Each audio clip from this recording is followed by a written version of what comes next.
Votre enfant vient de dessiner. Profitez-en pour lui faire écrire son prénom ou pour écrire une petite phrase sous son dessin en lui demandant de raconter ce qu'il a dessiné. Profitez-en pour lui faire écrire son prénom.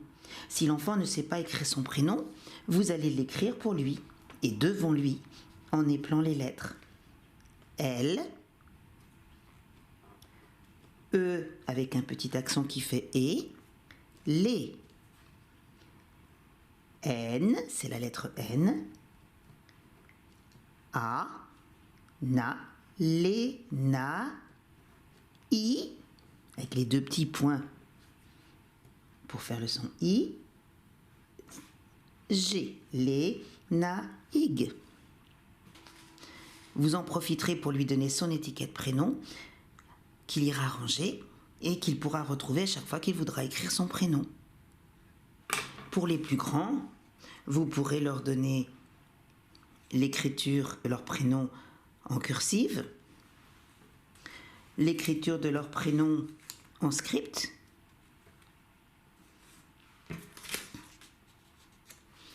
votre enfant pourra alors régulièrement s'amuser à retrouver son prénom, les prénoms de papa, de maman, des frères et sœurs, des copains. Voilà, l'idée d'écrire les prénoms sur plusieurs étiquettes vous permettra ensuite de faire différents jeux. On pourra ensuite utiliser le journal, les prospectus et puis aller chercher avec son enfant les lettres du prénom et les entourer. Le L, le E, le N,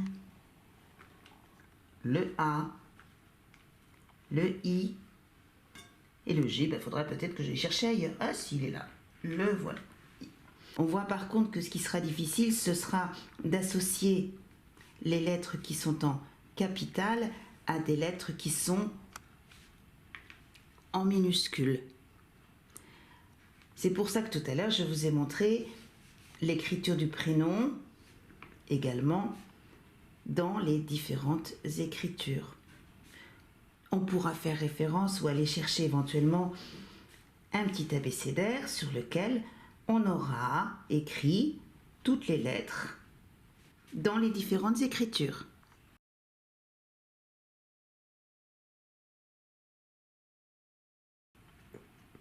On pourra également découper les lettres dans les journaux, dans les prospectus. Travail de motricité fine, pas simple. Si vous trouvez des gros titres, ce sera plus facile. On pourra ensuite essayer de reconstituer son prénom avec ou sans modèle. L, E. On pourra ensuite découper des lettres dans une autre écriture et on pourra réécrire son prénom dans différentes écritures. On pourra écrire le prénom de son enfant, le prénom des frères et sœurs, des cousins, des cousines, le prénom de papa, de maman, écrire papa, maman. Et puis finalement, quand on a écrit devant son enfant tous ses prénoms, on se rend compte qu'on a pratiquement toutes les lettres de l'alphabet. Donc ce sera l'occasion de les renommer, tout au moins celles que l'on connaît. On connaît le A, on connaît peut-être le B, on connaît peut-être toutes les lettres de son prénom et on va les renommer. On pourra s'amuser à entourer tous les A dans chacun des prénoms. Allez, je retrouve le A. Et dans le mot de papa, oh, il y en a deux. Dans le mot de maman, il y en a deux également. Vous voyez qu'en utilisant tous les prénoms, finalement, on a presque toutes les lettres de l'alphabet. Il nous en manquera quelques-unes. Eh bien, on les retrouvera à l'occasion dans les livres et on pourra à ce moment-là les nommer.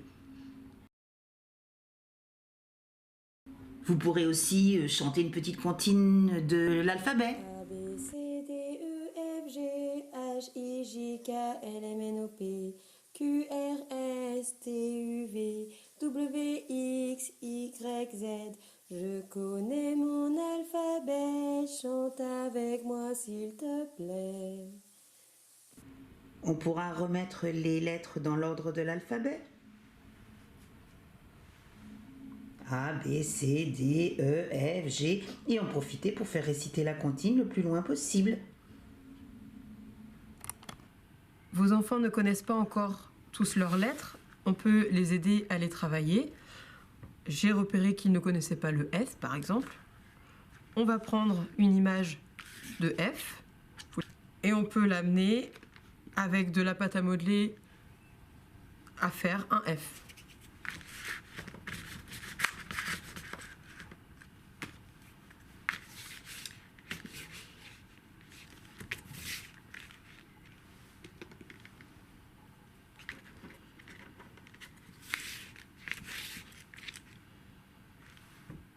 On peut également préparer un petit plateau avec de la semoule qu'il étale et je vais tracer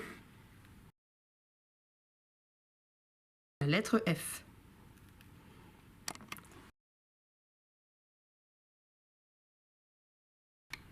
On pourra utiliser des bouchons sur lesquels on aura écrit les lettres de l'alphabet avec un feutre indélébile. On pourra demander ensuite à l'enfant de venir ranger par ordre alphabétique les lettres. F, G. On pourra, si on a suffisamment de bouchons, avoir pensé à écrire les lettres en écriture script.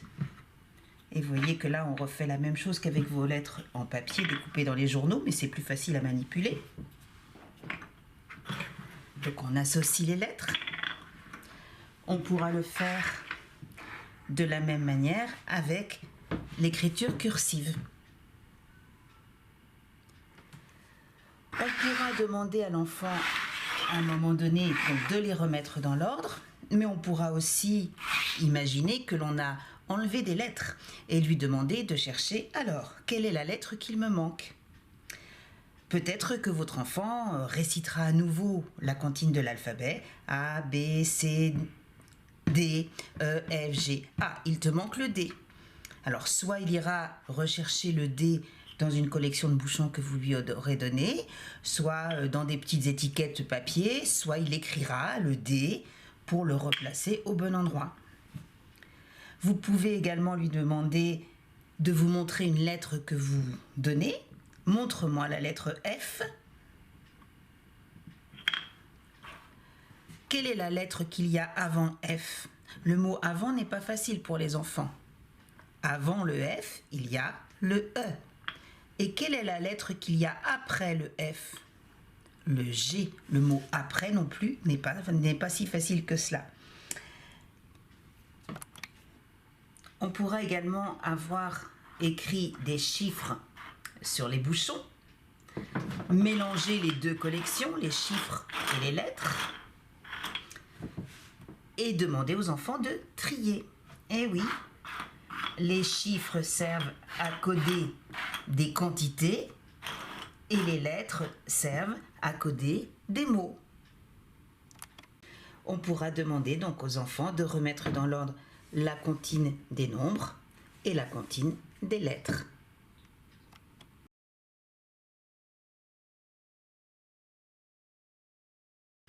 On pourra également réaliser un abécédaire avec son enfant en réécrivant les lettres dans les 3 écritures.